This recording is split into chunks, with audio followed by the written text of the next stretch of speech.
I'm a guy, and when my wife's away visiting her parents, I just want to let loose a bit. When she's around, it's all nagging, and there's no place for a man in his own home. Plus, having a woman around takes care of all my needs. My parents and I were speechless at his words. See? Even you can't argue with that, Austin. So, Emily, just let it go. Don't bother me about what I do when you're not here. David seemed to think my dad's silence meant he agreed, but even as a man, my dad was appalled by his words. It's incredibly disheartening that these words are coming from a man who has just become a father. After that, my dad called John and Sarah over, and a family meeting began. There's no point in arguing here. So, just come back home tomorrow as planned, okay? Even now, David didn't grasp the seriousness of the situation, and he naively said this to me. "All right, I'll come back tomorrow." I finally spoke up.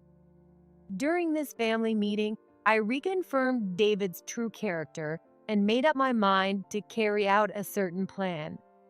My name is Emily Johnson. I'm a newlywed, having just gotten married a year ago, and I'll be turning 30 this year. My husband, David Johnson, and I have known each other since elementary school, so we've been close for a long time. Our families lived nearby, and our parents were acquainted with each other. On top of that, David is an only child, and his family is pretty well off. I've always known that David was a bit of a spoiled kid. We started dating in the spring right after we graduated from high school. We had a farewell party for classmates who were moving away for college or work, and that's when he confessed his feelings to me. We went to different universities, but since we were in the same state, we started dating. However, we actually broke up after a year. I started to feel unsure about continuing our relationship and whether marrying David was the right choice, so I ended things with him. David resisted, but I just couldn't see my future with him. However, a few years ago, we ran into each other by chance, and he asked if we could get back together. Honestly, I was hesitant, worried that we might end up breaking up again. I really regretted breaking up with you, Emily. That one sentence from David made me decide to give our relationship another try. After that, despite both of us being busy with work, we kept dating, growing our love, and 2 years later, we had a small wedding with just our friends and parents, becoming husband and wife. Now, we live together in an apartment near both of our parents' homes. We're really happy, but both of us are super busy with work. David and I both work full-time, leaving early in the morning and coming home late at night. Because of that, I wanted to completely share the household chores, but David wasn't on board with that. Sure, we both work, but I make more money and my family's wealthier, right? If we made the same, I'd split the chores. But if I did housework too, it wouldn't be fair, right? When I brought up splitting the chores, David would just laugh and say that. I believe that as a married couple, we should both be making an effort to support each other's lives, and our parents' financial situation shouldn't matter now. But David, who was raised as an only child and cherished by his parents, often boasted about his family's wealth and treated me like a servant. So, every day, I wake up early to do the laundry, clean, and prepare breakfast. Then, after work, I go shopping, and when I get home, I make dinner and clean up. Meanwhile, David leisurely wakes up, gets himself ready, and heads to work. When he gets home, he sits on the couch, plays on his phone, or has a drink alone early in the evening. Even if our salaries and family backgrounds are different, is this really what David means by fairness? I spent my days silently frustrated, just getting through the household chores. One day, David's mom, Sarah, called and asked me to come over to their house. She had received some farm vegetables from her friend and wanted me to pick them up. I was grateful for the vegetables and Sarah's thoughtfulness. However, if I stopped by Sarah's house after work, it would mean getting my household tasks done even later. Fortunately, it was Friday, so I didn't have work the next day, but I was exhausted and just wanted to unwind as soon as possible. However, I couldn't disregard Sarah's kindness, so I visited her house with a bit of reluctance. I've been waiting for you. When I arrived, Sarah handed me the vegetables she had prepared. She then started talking happily about the son of the friend who gave her the vegetables and how the neighbors had gone on a trip. It was all trivial stuff, but I couldn't find a polite way to cut the conversation short, so I stood at the entrance, forcing a smile and nodding along. Oh my, it's gotten late. The vegetables are a bit heavy, so I doubled up the paper bags. They probably won't tear, but be careful, okay? Thank you, I will. You seem a bit down, don't you? You don't look well.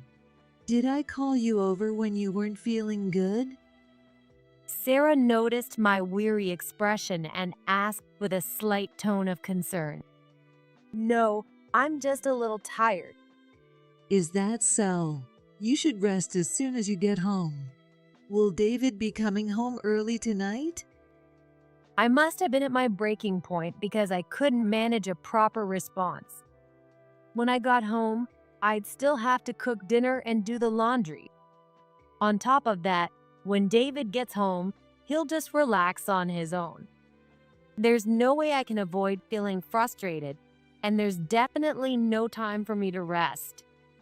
I knew Sarah wasn't at fault, but I almost said something bitter. Has David done something to upset you? If there's anything you want to talk about, don't keep it to yourself. I'm here to listen. Sarah gently said this to me as she set down the vegetables she had been holding at the entrance.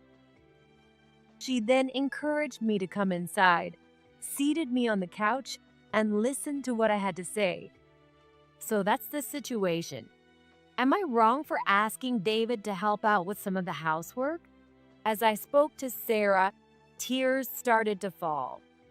Since we live nearby, Sarah and I keep in touch regularly. She's easy to talk to and has always been so kind, but I never intended to bring up issues with David like this. However, Sarah listened intently and then softly said, I see. I'm sorry for putting everything on you, Emily. It's my fault for spoiling David so much. No, it's not your fault, Sarah. But I just couldn't handle it on my own anymore. Thank you for telling me. I'll talk to David. For now, why don't you stay over here tonight, Emily? Once I calmed down a bit, Sarah placed a warm meal in front of me. I'm just going to run out and buy some underwear nearby. Go ahead and eat while you wait. With that, Sarah rushed out of the house with surprising speed. I wonder what will happen to David if I don't go home. There won't be any dinner, and the place will be a mess. I briefly thought about that, but I was overwhelmed by Sarah's energy and quietly reached for the fork. The food, cooked by someone else for the first time in a while, tasted so delicious. Why did I try to do everything on my own? I should have asked for help sooner. I was grateful to Sarah and spent a restful night at her houses. After this incident, I started consulting Sarah about everything. It seems Sarah even gave David a good scolding about sharing the housework. Emily is not your mom, David. You can't rely on her for everything. Geez, she just has to tattle about everything. Though David muttered complaints, he has recently started doing at least the dishes. My workload is still much heavier, but even this small change is a huge relief. A while later, on my way home from work, I got a call from my friend Jessica. Jessica has been my best friend since elementary school, and of course, she's also friends with David. Since she also lives in the area, we often meet up or keep in touch, so I didn't think much of it when I answered the phone that day. Hello. Emily, are you alone right now? Yeah. I stopped in my tracks at Jessica's words. There was something unusual in her tone that made me feel uneasy. What's going on? You sound so serious. Well, I don't know if you're already aware, and I don't want to meddle, but I heard a rumor that David's gotten into gambling. Apparently, he's been going to casinos. What? I couldn't help but ask again. I couldn't believe that David would be gambling. You see, the real reason we broke up the first time was because of gambling. When David was in college, he got hooked on casinos and spent all his earnings there. I lost at the casino and I'm broke. Could you cover dinner today? Even when we had plans for a date, I often ended up paying for our meals. We started going out less, and when we did meet, I'd just sit bored next to him as he watched casino videos at home. I knew that if he kept gambling or started betting larger amounts, no matter how wealthy his family was, there was no way we could get married. That's why I broke up with him. I swear I'll never gamble again. Please reconsider. David pleaded with me when I tried to end things, but I couldn't fully trust him, so we broke up. When we decided to get back together, it seemed like David had completely quit gambling. He happily told me he was saving money now, and our mutual friends assured me that David really wasn't gambling anymore. I felt relieved, believing that he had truly changed because of what I said. But now, hearing that he might have started gambling again, it must be some kind of mistake. When I got home, I immediately confronted David. I heard you're gambling again. Are you? David's face briefly showed a look of panic, but he quickly composed himself. It's nothing really. It's all within my allowance. I'm not betting everything like I did back in the day. Even so, you promised you wouldn't gamble anymore. My anger caught him off guard, and his calm demeanor faltered. But then he snapped back, raising his voice. Stop nagging.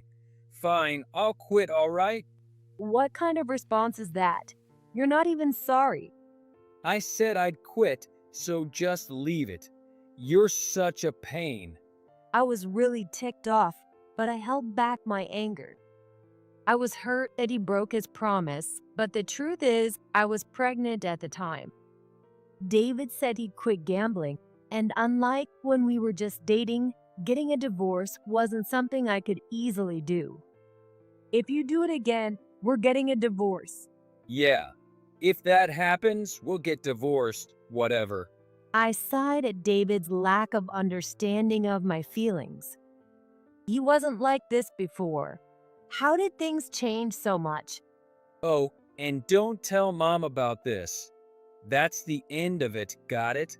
Unfazed, David threw these words at me as I sat there, exhausted by his attitude. A few days later, I told David about my pregnancy.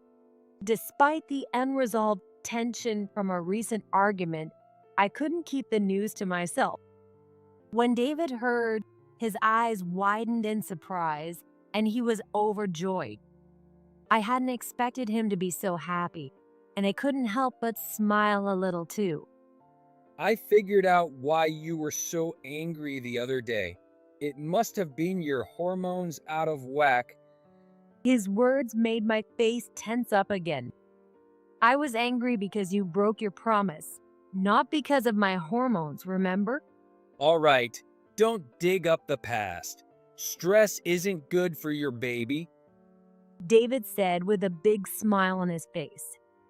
I couldn't exactly agree with him, but he was right that staying angry wouldn't do any good. David quickly shared the news with his parents, Sarah and John.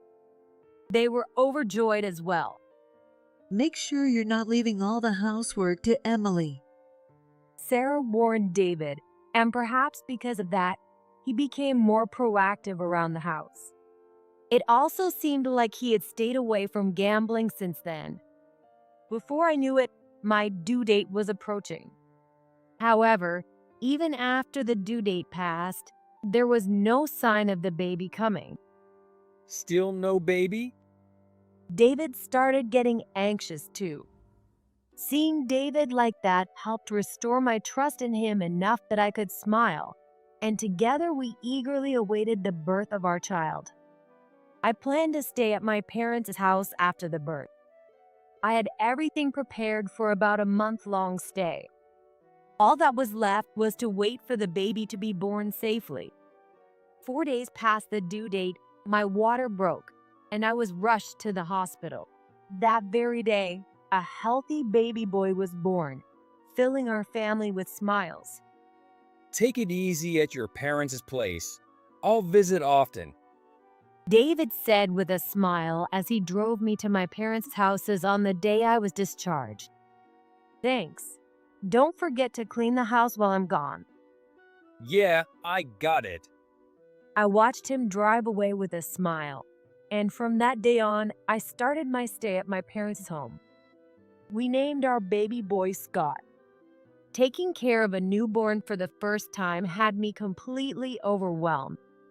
However, thanks to my mom's support, I was able to focus entirely on Scott's care, and he grew quickly, eating and sleeping well. David would stop by my parents' house after work or on his days off, spend a little time gazing at Scott, and then head home. Are you keeping the house clean? You're doing the laundry too, right? Yeah, I am. Don't be so naggy. David would give a light reply to my questions, all while happily gazing at Scott. Seeing him like this, I fully trusted him. Before I knew it, a month had passed, and in 2 days, it was time to return home. You can stay longer if you want. David offered, but I couldn't keep relying on my parents forever. I'll go back as planned the day after tomorrow. I'll take it easy until then, I told him as I started getting ready to go home. However, in the middle of my preparations, I suddenly became concerned about the state of our home. David said everything was clean, but I couldn't help feeling a bit uneasy. If he hadn't kept things tidy, it would be impossible to clean while taking care of Scott. Mom, I'm worried about the houses. Could you watch Scott for a bit while I go and clean up? Of course, sweetie. I know David's at work, but why don't you stop for a cup of tea on the way back? Things will only get busier from here, so you need to take a break too. My mom said that to me as she sent me off. Taking her up on her offer, I left Scott in her care and headed home. Even though it had only been a month, it felt like such a long time. When I arrived at the apartment, I turned the key with a mix of anxiety and anticipation about the state of the house. The lock clicked open, and I stepped inside. Hi. But just as I called out, I heard a noise inside the house. Could it be a burglar? I braced myself. Suddenly, David came rushing out of the bedroom in a panic. Emily, what are you doing here? You weren't supposed to come back until the day after tomorrow. His hair was disheveled, and he was dressed casually. I couldn't help but widen my eyes in surprise. What about work? David stiffened slightly at my raised voice and began to speak. Well, I figured I wouldn't be able to sleep with Scott around, so I thought I'd get some rest now. I took a vacation day. But the way he stammered and kept glancing toward the bedroom made me feel uneasy. Is there something in the bedroom? What? No, I mean... Wait a minute. Someone's in there, right? As I said this, I pointed to the floor. I hadn't noticed it earlier, but there was a pair of women's sandals lying there. I had a similar pair, but mine weren't this worn out. There's no one here, I swear. Move aside. I pushed David out of the way and stormed into the house. Wait, the bedroom is a mess. David frantically tried to stop me, but I shoved him aside and opened the bedroom door. There, I found a woman in her underwear. Who are you? What are you doing in my house? I yelled as I stepped into the bedroom, crushing the woman's scattered clothes underfoot. Well, The woman's eyes darted to the clothes beneath my feet. David, in a panic, tried to pick them up, so I deliberately sat down on the clothes and pulled out my phone. Hey, move! Those are Grace's clothes. Grace? Oh, you mean the woman in her underwear? No, it's not what it looks like. There's a reason for this. David, flustered, tried to retrieve the clothes from under me, while Grace hid herself under the blanket. I recorded the scene with my phone. What are you doing? Stop filming. Stop? I'm just getting evidence. no, please stop. Grace finally spoke up, her voice weak and panicked. If you want me to stop, admit to your affair, apologize, and get out. I shouted at her. I might have seemed calm, but my heart was ice cold. Even now, when I try to recall the moment, I don't remember much of it. It's only by watching the video that I can piece together what happened. The recording ended with Grace sitting on the bed, admitting to the affair and apologizing. I don't even remember how I made it back to my parents' house afterward. The next day, when I finally woke up and fully grasped the situation, I tearfully told my parents about David's affair. You've been pale and distant ever since you came back. I was wondering what happened. My mom cried along with me, while my dad was furious. Get David over here right now. Following my dad's instructions, I called David, who showed up looking annoyed. When my parents confronted him, David smirked and started speaking. Austin, you must understand, right? What? My dad's brow furrowed. I'm a guy, and when my wife's away visiting her parents, I just want to let loose a bit. When she's around, it's all nagging, and there's no place for a man in his own home. Plus, having a woman around takes care of all my needs. My parents and I were speechless at his words. See? Even you can't argue with that, Austin. So, Emily, just let it go. Don't bother me about what I do when you're not here. David seemed to think my dad's silence meant he agreed. But even as a man, my dad was appalled by his words. It was disgraceful to think that this was the same man who had just become a father. My dad immediately called Sarah and John over. I remained silent as our family meeting began. You're all overreacting. David grumbled, dissatisfied with our actions. But when John and Sarah heard what happened, they rushed over, looking panicked. We can't let Emily and little Scott go back to David in this situation. My parents said, standing firm while clearly angry. Sarah and John turned pale, repeatedly offering their apologies. They were likely just as shocked by David's behavior as we were. Amid all this, David spoke up. There's no point in arguing here. So just come back home tomorrow as planned, okay? Even now, David didn't grasp the seriousness of the situation, and he naively said this to me.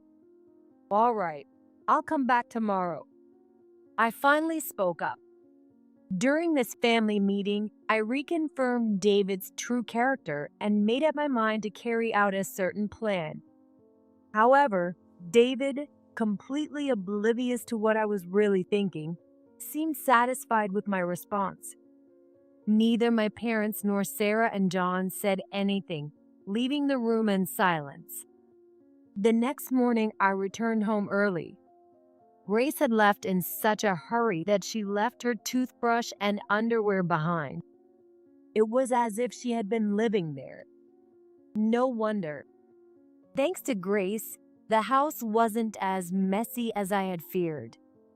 David must have encouraged me to take my time at my parents' place to avoid disrupting his fun life with Grace. Living with Grace must have been fresh and exciting for him. The thought of them living together and cheating in our home made me sick. Yet David seemed pleased with my return. I knew choosing you was the right decision. I wasn't wrong about you. After all the complaints and hurtful words he's thrown at me, now he says this? I can't believe his nerve. And as far as I'm concerned, choosing David was nothing but a mistake. I held back the urge to say that, spent the entire day preparing, and the next day, while David was at work, I put my plan into action. I left the divorce papers behind and returned to my parents' house. When Jessica heard what had happened, she, along with her husband Kevin and some friends, helped me move out. This is absolutely unbelievable. If people think all guys are like this, it's just the worst. Kevin was also appalled and furious at David's behavior. I took everything I had bought with my own money, such as the washing machine, vacuum cleaner, and refrigerator. I left the bed behind since, to me, it was now just trash. Thanks to everyone's help, everything was quickly moved into my parents' house. I had already informed my parents that I would be moving back. After we finished moving and had dinner, I got a call from David. When he came home and saw the divorce papers and an empty house, save for the bed, he must have panicked. I ignored the first call, but then he kept calling over and over. When I continued to ignore the calls, the doorbell at my parents' house rang. Emily, I know you're in there.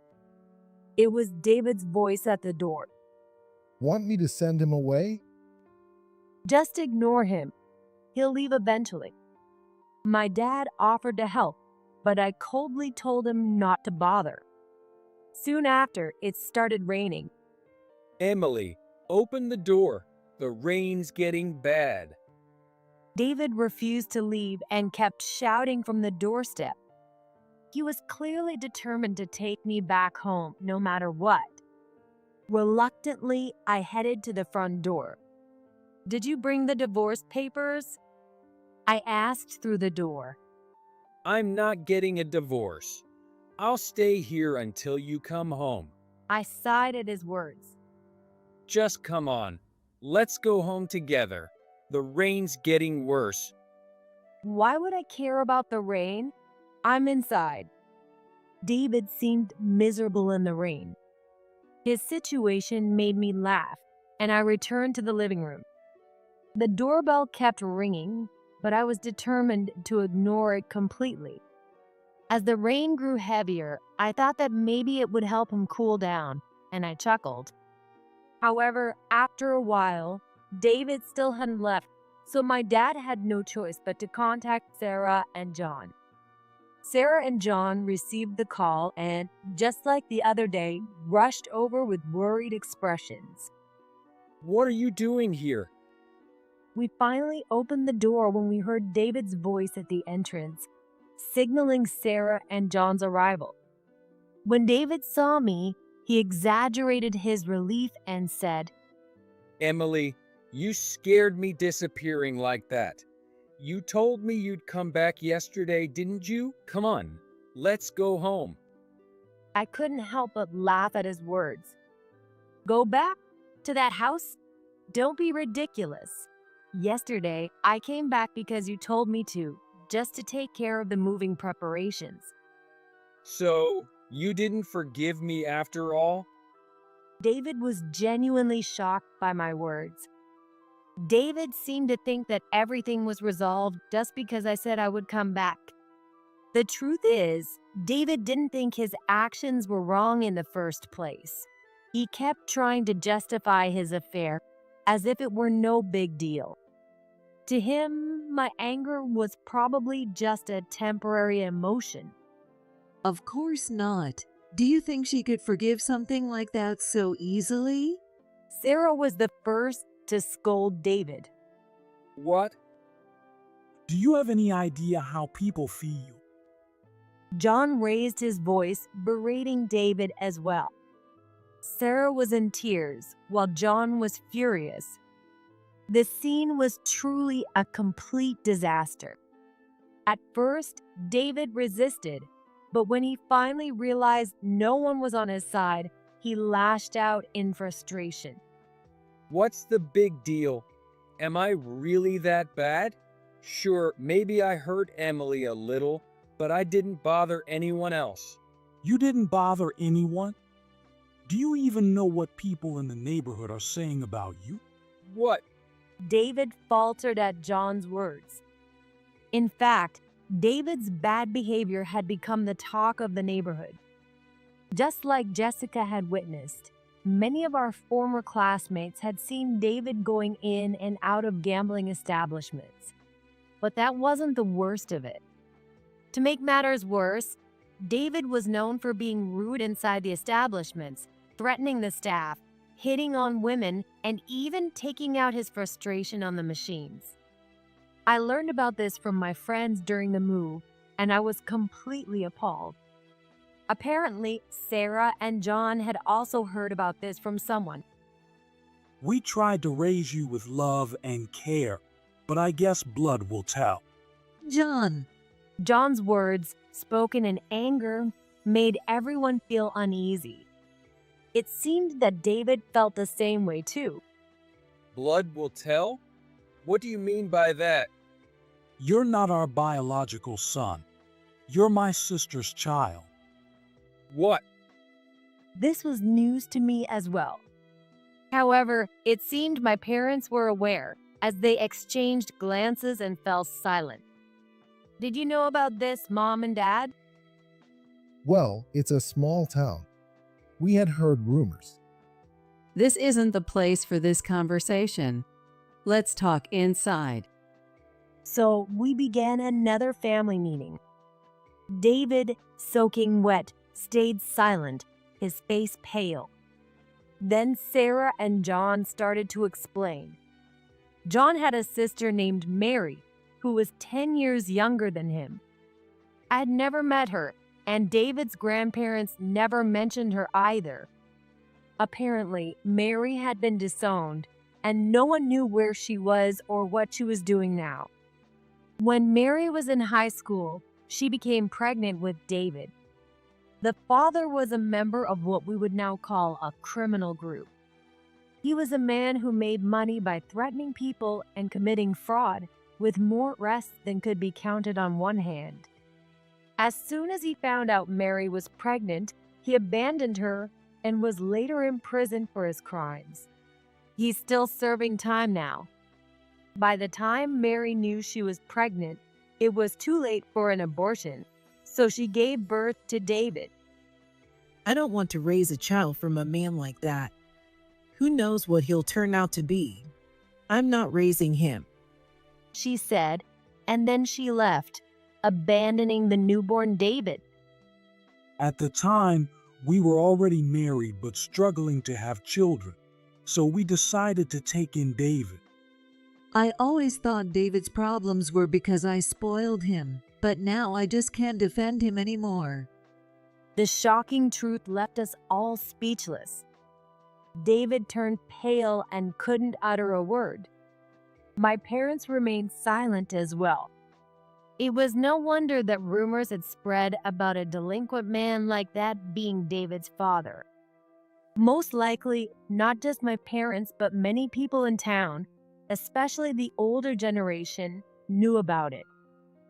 We raised you as our own flesh and blood, but we just can't handle this anymore. When Mary was disowned, I didn't understand our parents' decision, but now I do. You're no longer my son. Wait, David began to tremble at John's words. You've looked down on people, treated them like servants, and hurt others. Mom. No matter how much love we gave you, we were always told, he's just like his father, and I'm sure you can't even imagine how that feels. David was stunned by those words. Every time he caused trouble, Sarah and John must have endured people whispering that he was just like that man's child. They never showed it, and they raised David with love, which even I could see. David had taken advantage of that love, forgotten to appreciate his parents, and done whatever he pleased. It's no wonder they were done with him. I'm sorry. I'm really sorry. You're apologizing to the wrong person. Sarah scolded David as he turned pale and began to cry. I'm really sorry for hurting you, Emily. Only after being scolded by Sarah did David finally turn to me and apologize. Afterward, both Sarah and John continued to apologize. As our final responsibility as his parents, we'll do everything we can to support you in getting a divorce. Dad. David, drenched in rain and tears, kept apologizing over and over. With the help of a lawyer, I filed for our divorce, demanded alimony and child support from David, and also sought compensation from Grace. Sarah and John covered all the legal fees. Grace paid the $20,000 I requested, but David was slow to make his payments. Seeing this, John and Sarah paid the alimony and child support using the money they had saved for David. I can't accept money from you, John and Sarah, I said to them, but they both insisted. This is David's money. We saved the allowances and gifts he received. We plan to use it to help him if something happened. But if we don't use it now, the money would be meaningless. With those words, I decided to accept the money. At first, David was against using that money for alimony and child support. Then, how do you plan on paying me? Only after hearing that from me did he finally agree to the payments. It was unlikely that David would be able to continue making monthly child support payments. Although the amount wasn't exactly what I wanted, I decided it was better to receive a lump sum now rather than deal with delayed payments and frustration later. So I had him pay all the child support at once. After that, I began a new life with Scott and my parents at their home. But the story doesn't end there. 2 months later, David showed up at my door again. Emily, let's start over. I realized I can't manage without you. It was almost the same line he used when he begged me to take him back before, but I wasn't falling for it this time. What do you mean you can't manage? I asked firmly, and David hesitated for a moment. Well, I don't know how to handle things like utility bills and stuff. What? You can figure that out on your own. What you need isn't me, it's basic life skills. I actually knew that the rent and utility payments for the apartment hadn't been processed. I had stopped all the automatic withdrawals from my account. I couldn't imagine that David had taken care of the arrangements afterward. After all, he had always left everything to me, so now he had no idea what to do. All you have to do is switch the payments to your own account. It's not that hard. Well, yeah, but I don't know how to do that. That's not my problem. You need to start learning. David might have thought I would help him, but I had no obligation to do so. Whatever happens to him now is none of my concern. His parents have cut him off, and word has spread among his friends, who are all distancing themselves from him. I can't believe I had to pay alimony just for sleeping with a guy like David. It seems Grace said that to him and then broke up with him. While Grace also needs to reflect on her actions, it's satisfying to know that David doesn't have anyone left in his corner. Make sure you pay the rent before you get evicted, I said, ready to end the conversation. Then, could you lend me some money? David's next words were beyond belief. What? I don't have any money left because I paid you. That's not my problem. Besides, don't you have some savings? David hesitated before answering my question. Well, the thing is, I lost it all gambling. What? I was completely dumbfounded. At the same time, I couldn't help but laugh. You've lost everything because of your own actions. This is what they call reaping what you sow. Just make sure you don't get involved with any shady loan sharks. David had lost everything because of his behavior. He had always struggled to apologize or reflect on his actions, but this incident was probably a significant wake-up call for him. I hoped that this would finally make him learn something. In the end, David filed for bankruptcy. It seems he genuinely didn't know how to handle the paperwork, but in reality, he probably didn't have any money to pay in the first place. He was evicted from the apartment and became a laughingstock among his friends. His behavior toward me became the talk of the neighborhood, and it seems he felt the shame of it all. Afterward, David moved away, almost as if he were fleeing. I don't know where he is now or how he's living, but the fact remains that he is Scott's father. I hope that he can turn his life around and become a better person. Scott is growing up well. Although the words "blood will tell" that Sarah and John said to David still linger in my mind, I believe that David's problems stemmed more from his character than from anything else. He just couldn't accept the love they gave him. It wasn't about blood. It was about David himself. I still keep in touch with Sarah and John. Even though David's ties with them have been severed, Scott still sees them as his beloved grandparents. Of course, he feels the same way about my parents too. Scott will grow up receiving love from everyone around him.